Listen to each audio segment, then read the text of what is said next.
거룩하고 복된 주님의 날입니다. 하나님 주시는 은혜와 평강이 우리 성도님들 각 개인과 가정마다 충만하시기를 축복합니다.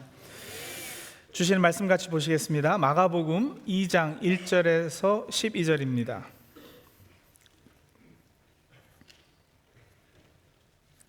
마가복음 2장 1절에서 12절 우리 교독식으로 읽겠습니다. 며칠이 지나서 예수께서 다시 가버나움으로 들어가셨다. 예수가 집에 계신다는 말이 퍼지니 많은 사람이 모여들어서 마침내 문 앞에조차도 들어설 자리가 없었다. 예수께서 그들에게 말씀을 전하셨다. 그때에 한 중풍병 환자를 4사람이 데리고 왔다. 무리 때문에 예수께로 데리고 갈 수 없어서 예수가 계신 곳 위에 주궁을 걷어내고 구멍을 뚫어서 중풍병 환자가 누워있는 자리를 달아내렸다. 예수께서는 그들의 믿음을 보시고 중풍병 환자에게 이 사람아 내 죄가 용서받았다 하고 말씀하셨다. 율법학자 몇이 거기에 앉아있다가 마음속으로 의아하게 생각하기를 이 사람이 어찌하여 이런 말을 한단 말이냐, 하나님을 모독하는구나, 하나님 한 분밖에 누가 죄를 용서할 수 있는가 하였다. 예수께서 그들이 속으로 이렇게 생각하는 것을 곧바로 마음으로 알아채시고 그들에게 말씀하셨다. 어찌하여 너희는 마음속에 그런 생각을 품고 있느냐. 중풍병 환자에게 내 죄가 용서받았다 하고 말하는 것과 일어나서 내 자리를 걷어서 걸어가거라 하고 말하는 것 가운데서 어느 쪽이 더 말하기가 쉬우냐. 그러나 인자가 땅에서 죄를 용서하는 권세를 가지고 있음을 너희에게 알려주겠다. 예수께서 중풍병 환자에게 말씀하셨다. 내가 네게 말한다. 일어나서 내 자리를 걷어서 집으로 가거라. 그러자 중풍병 환자가 일어나 곧바로 모든 사람이 보는 앞에서 자리를 걷어서 나갔다. 사람들은 모두 크게 놀라서 하나님을 찬양하고 우리는 이런 일을 전혀 본 적이 없다 하고 말하였다. 아멘. 여러분, 복음서를 읽다 보면 예수님께서 병자를 고치시는 장면이 참 많이 나옵니다. 눈먼 자가 보게 되고 걷지 못한 자가 일어나고 손이 오그라든 사람의 손이 펴지고 심지어는 죽은 사람을 살리기도 하시지요. 그런데 이 치유 사건들이 단순히 예수님이 얼마나 신비한 능력이 많으신가를 보여주기 위해 기록된 것일까요? 물론 예수님 능력이 있으셔요. 그런데 그 목적만으로 기록된 것은 아닙니다. 그럼 예수님이 얼마나 이 고통받는 병자들을 향해 긍휼한 마음을 품으셨는가를 우리에게 알려주려고 기록된 것일까요? 물론 우리 주님께서 줄이고 헐벗고 병든 이들을 바라보시고 눈물도 흘리시고 긍휼을 품으셨지요. 그런데 치유 사건의 기록은 그 목적을 위함만도 아닙니다. 복음서 기자들은 단순히 기적 이야기를 전하려고 이 장면들을 기록한 것이 아닙니다. 대부분의 치유 사건은 겉으로는 한 사람의 몸을 고치신 사건이지만 그 안에는 더 깊은 영적인 메시지가 담겨 있습니다. 한 사람의 병을 고치시면서 그 시대의 더 큰 병을 드러내시고요. 그 시대의 사회의 왜곡된 구조, 종교의 굳어버린 틀, 영적으로 마비된 상태를 함께 보여주시고 그 해결책을 마련해 주시는 거예요. 그러니까 복음의 치유 사건은 병이 나았다로 끝나는 이야기가 아니라 무엇이 진짜 병이냐를 묻고 그 해결책을 제시해 주는 이야기라는 거죠. 오늘 우리가 읽은 마가복음 2장의 중풍병 환자 이야기 역시 그렇습니다. 예수님께서 한 사람을 일으켜 세워주셨어요. 하지만 사실은 그 자리에 있던 다른 사람들, 그리고 또 그 시대의 더 깊은 마비된 것들을 드러내고 계시는 겁니다. 오늘 그 장면을 조금 더 깊이 들여다보려고 그러는데요. 본문을 이해하기 위해서는 항상 문맥을 먼저 살펴야죠. 우리가 읽은 본문은 1절에서 12절까지였어요. 중풍병자 치유 사건이죠. 자, 그 다음 13절, 14절에 보시면 예수님께서 레위, 마태죠. 마태복음을 쓴 마태를 이제 제자로 부르십니다. 중요한 건 레위가 세리였다는 사실이에요. 세관에 앉아 있을 때 나를 따라오너라 이렇게 부르셨고요. 이어지는 15절에서 17절은 예수님이 그 레위의 집에 가셔서 세리와 죄인들과 식사를 하십니다. 그런데 이제 16절에 보시면 바리새파 사람들하고 율법학자들이 그걸 문제 삼는 거예요. 어떻게 세리들과 죄인들과 어울려서 음식을 먹습니까? 또 이어지는 18절에서 22절에는요, 이번에는 사람들이 와서 이렇게 물어요. 왜 선생님 제자들은 금식하지 않습니까? 요한의 제자들도 금식하고 바리새파 제자들도 금식하는데 왜 당신네는 안 합니까? 그리고 이어지는 23절에서 28절, 안식일에 밀 이삭을 잘랐다고 바리새파 사람들이 와서 시비를 겁니다. 어찌하여 안식일에 해서는 안 되는 일을 합니까? 그리고 이제 3장에 넘어가면 예수님께서 안식일에 손 마른 사람을 고쳐주시는데 6절에 보시면 결국 바리새파 사람들과 헤롯 당원들이 그 일 때문에 함께 모의해서 예수님을 죽일 계획을 세우게 되죠. 자, 여러분, 어떤 패턴이 보이지 않으세요? 계속해서 충돌이 반복되잖아요. 누구하고요? 예수님 혹은 예수님과 예수님의 제자들과 바리새파 사람들, 율법학자들과 계속 이렇게 부딪히는 거예요. 왜 세리를 제자로 삼느냐? 왜 죄인들과 밥을 같이 먹느냐? 왜 금식을 안 해요? 왜 안식일에 이삭을 자릅니까? 왜 안식일에 사람을 고칩니까?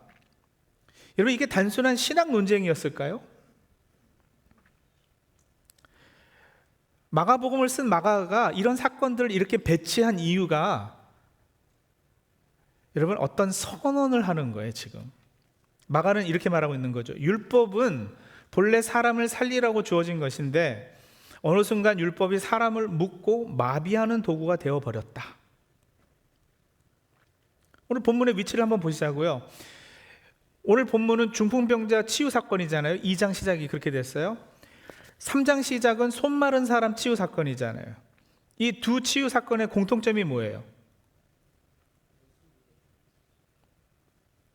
중풍병, 손 마른 사람 둘 다 어딘가가 마비되어 있다라는 거예요.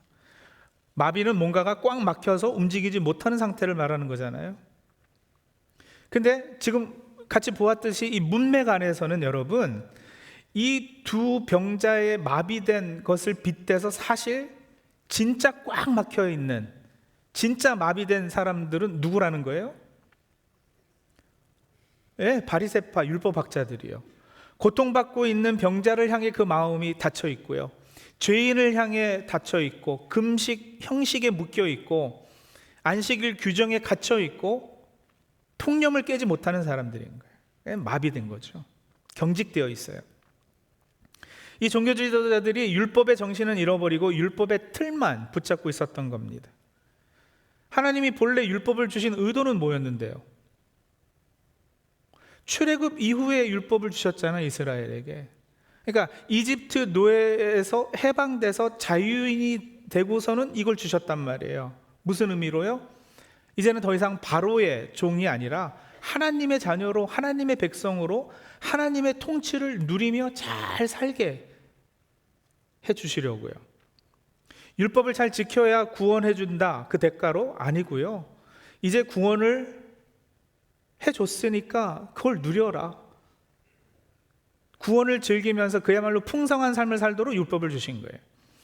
근데 이 율법이 어느 순간부터 사람을 올가매고 가두고 마비시키는 도구로 사람을 데려 피폐하게 만드는 도구가 되어버린 거죠. 율법에 따르면 이렇게 해야 되는데 왜 당신은 저렇게 합니까? 율법에 따르면 저렇게 해야 되는데 어찌하여 당신네는 이렇게 합니까? 오해는 마십시오. 율법 자체가 문제는 아니에요. 율법을 하나님께 나가는 길이 아니라 사람을 재단하고 배제하는 도구로 바꿔버린 율법주의적 오용이 문제였습니다. 하나님이 선하게 주신 율법이 죄로 굳어진 마음 안에서 정죄와 장벽으로 변질된 것입니다. 예수님께서는 당시 유대교가 그렇게 본 모습을 잃어버리고 타락했음에 참으로 안타까우셨어요. 종교적 열심은 있어서 잘 돌아가는 것 같지만 정작 사람들은 자유하지 못하는 이런 모습을 보시고, 그래서 예수님은 율법을 폐하러가 아니라 율법을 완성하시려, 율법이 가리키는 하나님의 참된 뜻을 드러내시고 완성하시러 오신 거죠. 안타까워만 하신 것이 아니라 우리 주님은 해결책도 가지고 계신 분이신데, 자, 이제 오늘 본문으로 다시 돌아와 보시면요, 중풍병자가 치유받게 됩니다. 5절 보세요. 예수께서는 그들의 믿음을 보시고 중풍병 환자에게 이 사람아 내 죄가 용서받았다 하고 말씀하셨다. 자, 질문 하나요. 이 중풍병 환자가 죄를 용서받고 병에서 고침을 받은 것이 누구의 믿음 때문입니까? 5절에 분명 누구의 믿음을 보시고 라고 했죠? 네, 이 환자를 데리고 온 네 사람의 믿음, 뭐 그들이라고 했으니까 거기에 중풍병자 본인도 포함되어 있을 수 있어요. 하지만 그들이라는 표현으로 더 확실한 것은, 마가가 의도한 것은 이 네 사람 아니겠습니까? 이 네 사람이 뭘 했어요? 3절 4절 보면은요, 중풍병 환자 친구를 데리고 왔는데 무리 때문에 예수께로 데리고 들어갈 수 없었어요. 자, 그럼 또 무리는 누구예요? 2절에 보면 그냥 많은 사람이라고만 했는데요, 여러분 우리가 병행구라고 그래요. parallel passage라고 하는데, 같은 사건을 다른 복음서들도 기록한 것이 있어요. 그죠? 오병이어 기록 같은 건 내복음서가 다 기록하고 그랬잖아요. 같은 사건이지만 약간씩 관점과 신학적 초점이 다르긴 해도요. 자, 누가복음 5장을 한번 가보시겠습니까? 누가복음 5장. 가지고 계신 성경 누가복음 5장 17절에 보면 이 무리가 누구였는지, 아니 적어도 이 무리의 대다수가 누구였는지 알 수 있는 힌트가 있어요. 5장 17절 위에 제목이 어떻게 되어 있습니까? 중풍병자를 고치시다. 제 성경에 그렇게 되어 있고, 가로치고 마태복음 본문도 있고 마가복음 2장 1절에서 12절 이렇게 되어 있죠. 오늘 우리가 읽은 그 본문이에요. 같은 사건의 기록이란 말이에요. 자, 17절 제가 있습니다. 어느 날 예수께서 가르치시는데 갈릴리 및 유대의 모든 마을과 예루살렘에서 온 바리새파 사람들과 율법 교사들이 둘러 앉아 있었다. 그러니까 한 동네에서도 아니고 갈릴리 및 유대의 모든 마을, 그것 더하기 예루살렘에서 온 바리새파 사람들, 율법 교사들, 그러니까 한 2명 정도 됐겠죠?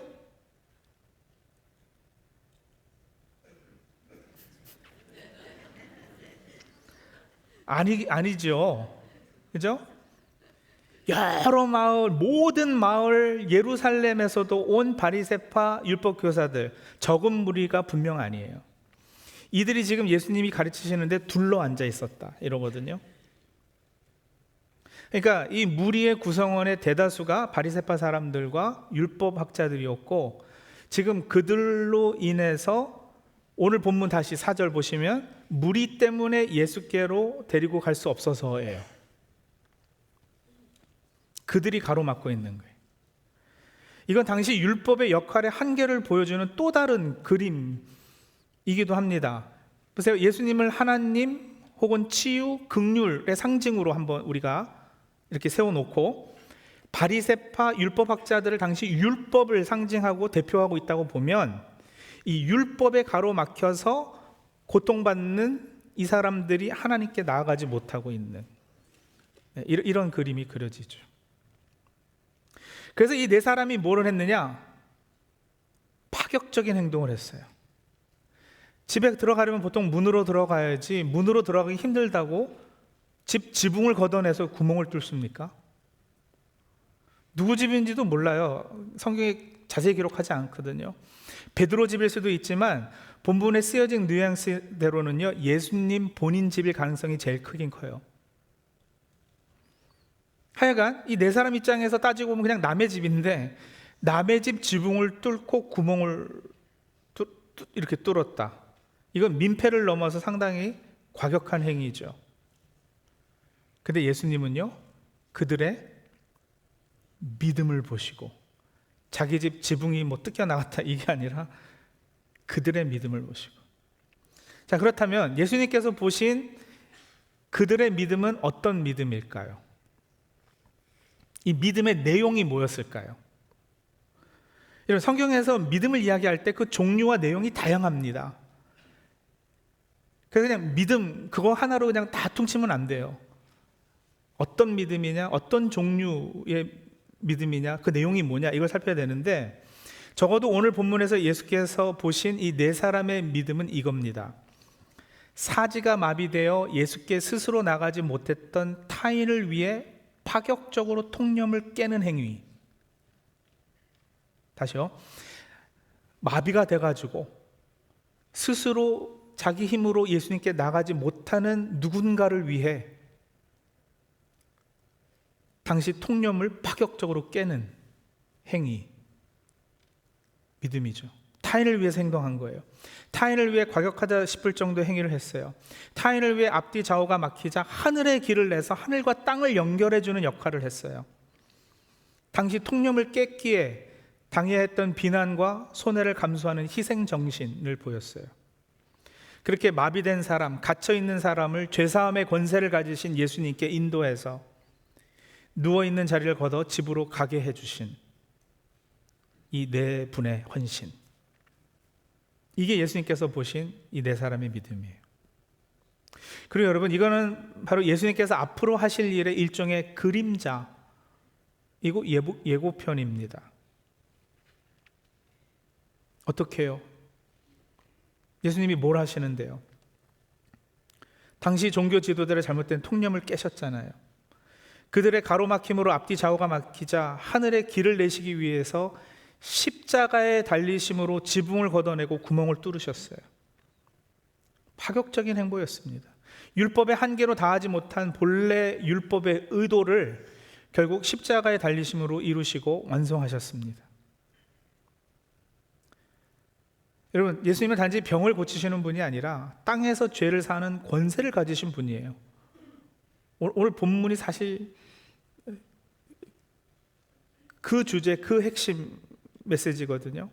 사람들은 중풍병자의 육체를 보았지만 예수님은 이 사람이 가지고 있는 그 육체의 병 너머의 더 깊은 문제, 하나님 앞에서 죄 문제, 하나님과 단절된 관계, 영혼의 만비를 먼저 보시고, 그래서 이 선언을 먼저 하시는 거잖아요. 이 사람아, 뇌 제사함을 받았느니라. 그리고 그 권세가 참되다라는 것을 이제 눈에 보이는 육신의 치유로 증명하셨어요.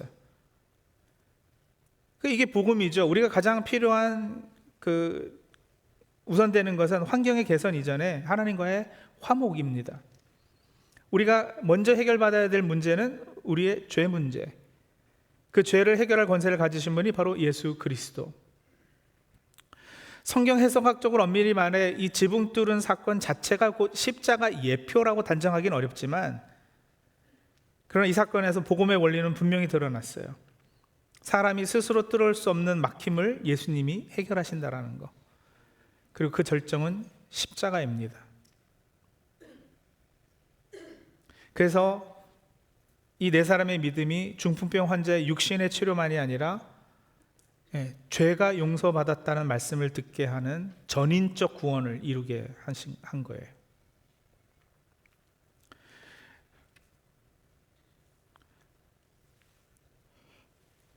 그리고 이런 메시지는 우리에게도 질문하죠. 오늘날 복음의 사람들인 우리는 잘못된 종교적 사회적 통념을 파격적으로, 때로는 과격하게 보일 정도로 깨는 일을 과연 하고 있느냐? 아니면 그 통념을 더욱 강화시키고 있는가? 한번 질문해 봐야 되는 문제입니다. 여러분, 예수 믿는다는 게 뭘까요? 잘 믿는다는 게 뭐예요? 무엇을 기준으로 믿음이 좋다, 신앙생활 잘한다고 말해요? 우리가 익숙하게 생각하는 기준들이 있죠. 교회에 얼마나 꾸준히 출석하는지, 기도를 얼마나 오래 하는지, 성경을 몇 번 읽었는지, 교회에서 어떤 직분을 맡고 있는지, 얼마나 열심히 봉사하고 헌금은 얼마나 드리는지, 이런 것들이 물론 중요하지 않다는 말은 아닙니다. 그래서 성도님들, 그것이 믿음의 전부는 아니잖아요. 그것들이 믿음의 본질도 아니잖아요.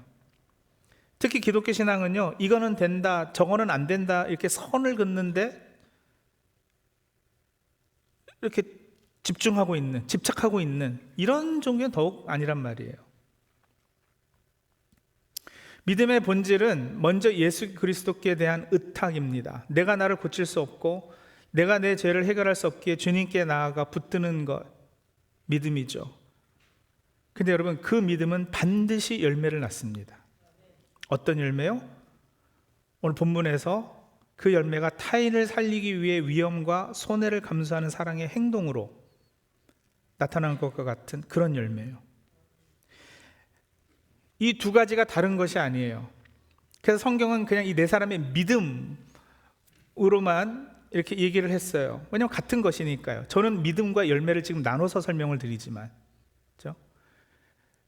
죄사함을 받고 예수님을 점점 닮아가고 예수님의 성품이 내 성품이 되고 예수님의 긍휼하심을 내가 마음에 품게 되면 중풍병 환자를 보고 그냥 지나칠 수 없는 거예요. 타인을 위해 뭔가라도 해야지 되는, 그러니까 시켜서 하고 억지로 하고 책임이니까 하고, 아니요, 그 이상으로요, 원해서 해야지 되니까 하고 싶어서 하게 되는 그 열매. 그러니까 참 예수의 사람들은 오늘 본문에서 예수님이 보시고 인정하신 그 믿음의 내용을 소유한 사람들인 거예요. 믿음은 추상적이고 정적인 마음이나 생각의 영역에만 머물러 있지 않습니다. 참 믿음은 결국 타인을 위한 과감한 행동으로 이어집니다.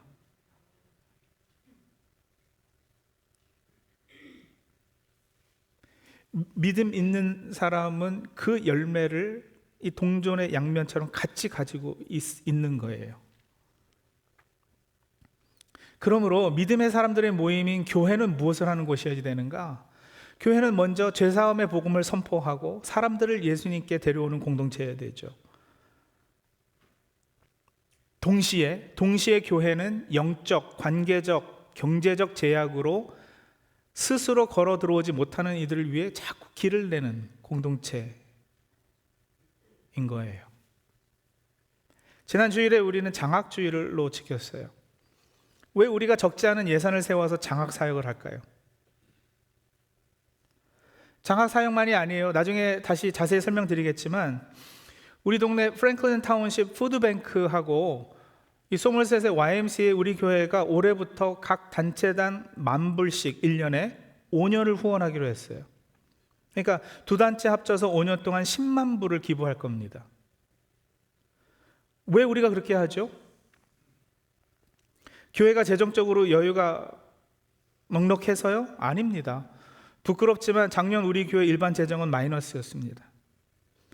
사실 지난 몇 년 적자가 계속 쌓이고 있어요. 그러니 여기저기 막 퍼줘도 되는 여유가 있어서는 절대 아니에요. 그렇게 하면 당연히 우리 교회 내부에서 쓸 것은 줄어들겠죠. 예, 그 독립군 자녀들이 극심한 가난과 그 교육 기회도 박탈당하고 가혹한 삶을 살았잖아요.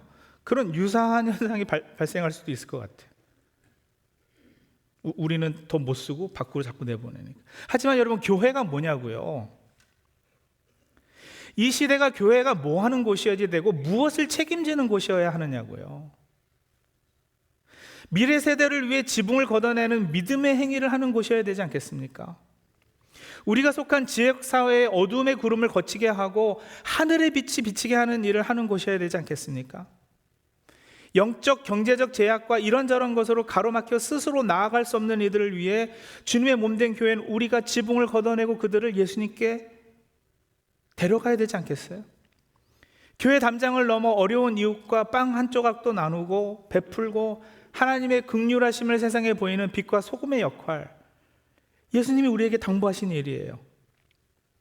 지극히 작은 자 하나에게 한 것이 나에게 한 것이다. 예수님 그렇게 말씀하셨어요. 그렇게 우리 교회는 산 위에 있는 동네로 서는 겁니다. 당장 우리에게 돌아오는 이익은 없어요. 그러나 누군가의 인생에 길을 내는 일, 누군가의 생명과 풍성한 삶을 위한다는 구호가 부끄럽지 않아야 되잖아요. 과테말라, 아마존, 시라큐스 난민 사역, 노스필리 비전 출입 신청들 하시자고, 그리고 좀 같이 가시자고 왜 자꾸 그렇게 괴롭히고 광고하고 그럴까요? 그래서 우리 교회 이름 알리려고요? 아니죠. 중풍병자처럼 스스로 예수께 갈 수 없는 이들을 위해 우리가 이들을 메고 가자라네. 교회라는 담장을 넘어 사회와 이웃을 위해 헌신하는 겁니다.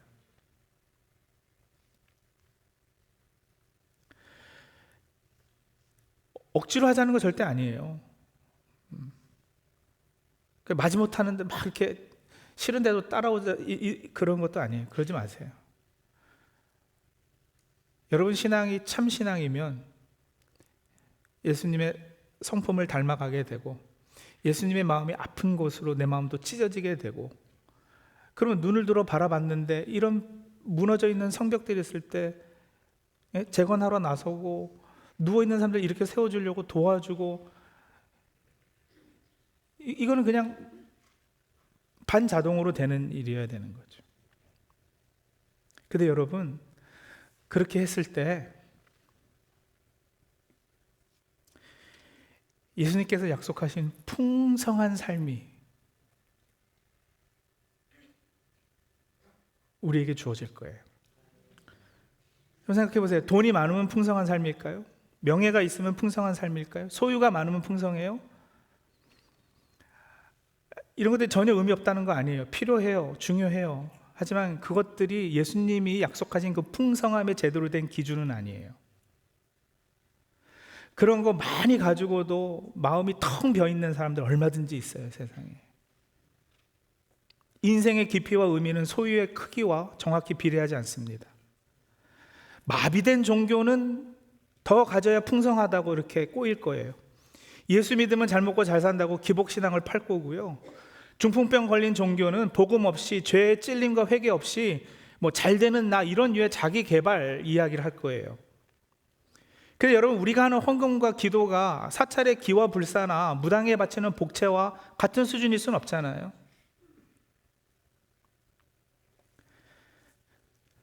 사랑하는 친구를 위해 지붕을 걷어내는 믿음, 그를 예수님 앞에 데려오는 믿음, 그리고 그가 치유되고 회복되는 모습을 바라보는 기쁨, 그 만족, 그 보람이 세상의 어떤 성공과 여러분 쉽게 비교될 수 있을까요?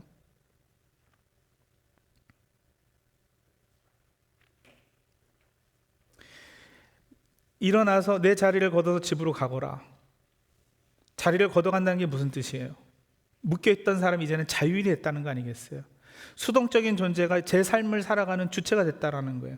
누군가의 인생이 이렇게 회복되는 일에 내가 작은 통로가 되었다면 그때 우리 안에 설명하기 어려운 기쁨이 넘쳐나요. 이건 경험해 봐야 알고 맛보아야 알 수 있는 영역의 것이에요. 삶의 의미가 새로워질 것이고요. 내가 참으로 살아있다 이게 느껴지고 존재 깊은 곳으로부터 전에 알지 못했던 새로운 차원의 만족이 생길 겁니다. 여러분, 참된 풍성함은 이렇게 하나님이 우리에게 맡기신 본분과 사명을 감당할 때 옵니다. 누군가를 살리는 삶, 하나님 나라에 동참하는 삶, 사명에서 오는 깊은 만족, 그것이 성경에서 말하는 풍성함이에요. 여러분, 예수님이 오늘 우리를 보신다면 무엇을 보시겠어요? 또 지난 몇 년 교회 출석한 기록 가져와 이러시겠어요? 맡은 직분이 뭐야 교회에서 그러시겠어요? 헌금 액수일까요? 아니면 타인을 위해 지붕을 걷어내 줄 아는 믿음이겠습니까? 겉으로 드러난 열매, 행동, 행위는 하나도 없는데 나 예수님 믿어요? 그건 값싼 은혜예요. 값싼 믿음이에요. 오늘날 세리와 죄인들은 누굴까요? 우리 성도님들은 나와 다른 부류의 사람들을 어떻게 대하고 계십니까? 오늘 예수님께서 우리 사회에 오시면 누구랑 어울려서 식사하시겠어요? 그런 마비된 사람들, 중풍병 환자, 손 마른 사람들 위해 안식일에 지붕을 걷어내고 구멍을 뚫을 정도의 파격적인 행동을 우리는 할 수 있겠습니까? 통념이 다 잘못될 리는 없죠. 그러나 혹 잘못되었다면 그것을 깨는 과격한 행동을 믿음의 내용으로 제시할 수 있으시겠습니까? 저는 우리 찬양교회가 그런 교회가 되기를 소원합니다. 장학사역으로, 국내외 선교로, 지역사회를 섬김으로, 그리고 그 사명을 감당하는 것이 우리 인생을 참으로 풍성하게 할 것입니다. 그러니 성도님들, 담장을 넘어 우리 발길이 닿는 곳에서 누군가의 생명과 풍성한 삶을 위해 지붕을 걷어내고 구멍을 뚫는 사람들이 다 되십시오. 그것이 예수를 믿는다는 것의 참 의미입니다. 그것이 바로 교회가 세상에 존재하는 이유입니다. 그것이 바로 우리가 추구해야 할 참된 풍성함입니다. 기도하시죠.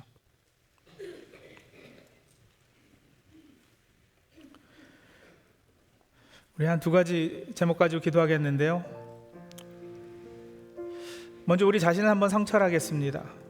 혹시 우리 삶에서 이 무리들처럼 본문에 누군가를 가로막고 있는 장벽은 혹시 뭐가 있을까요? 그 무리 중에 한 사람은 아닐까요? 다른 누군가를 향한 어떤 편견을 가지고 있어서 배제하거나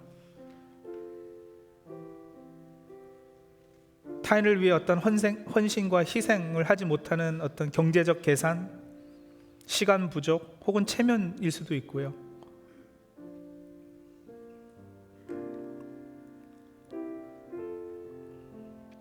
더 질이 안 좋은 거는 바리새파 사람들, 율법학자들 같이 어떤 종교적 형식과 안정지향적 사고에 이렇게 파묻혀 있기 때문에 자신도 타인도 주님께 나아가지 못하도록 막고 있는 그런 부분이 혹시 나에겐 없는지 우리 자신을 한번 성찰하고 회개하고 하나님 앞에 나가도록 하죠. 기도하시겠습니다.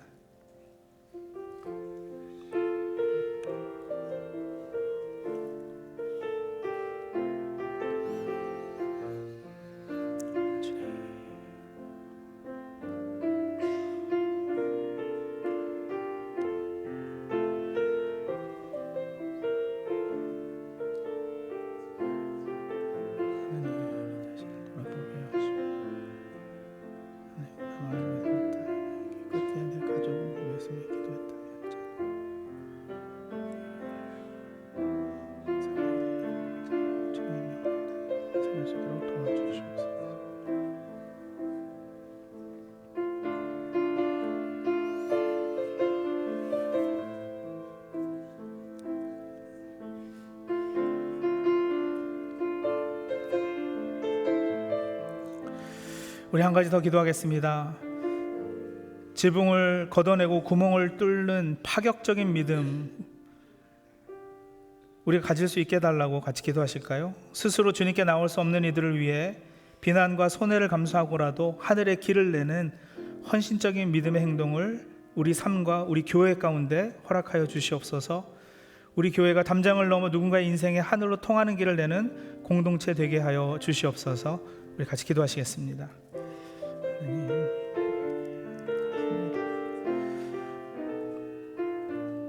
아직가 마비되고 경직되어서 주님께로 나올 수 없는 이들을 위해 하나님 우리가 길을 내게 하여 주시옵소서.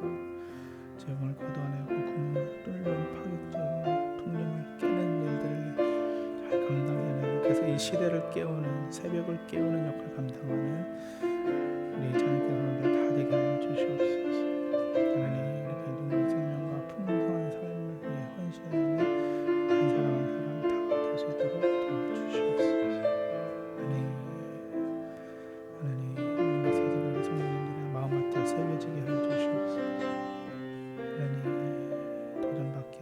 하나님 결단 있게 하시고